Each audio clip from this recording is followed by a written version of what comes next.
সকালটা শুরু হয় এঁঠো বাসন দিয়ে, আর প্রায় অনেক দিন পরেই রোদ উঠেছে এত ঝলমলে। বৃষ্টি হচ্ছিল অনেক দিনই, তাই আমরাও রোদ দেখে ধান শুকাতে দিয়ে দিয়েছি।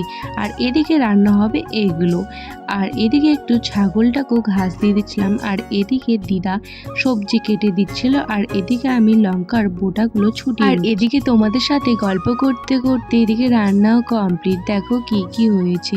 এরকম বেগুন ভাজা পেলে তো আমি এক থালা ভাত খেয়ে নেব বন্ধু। এরকম মোচমোচে বেগুন ভাজা হলে তো আর কিছুই লাগবে না ভাতের সাথে, তোমরাই বলো। আর সন্ধ্যাবেলা একটু ডাল ভিজাতে দিয়েছিলাম, কারণ করব আজকে রাত্রে কচুরি। দেখো ডালটা ভিজাতে দিয়ে তারপরে একটু মিক্সচারে পিষে নিয়ে এগুলো ভেজে নিলাম।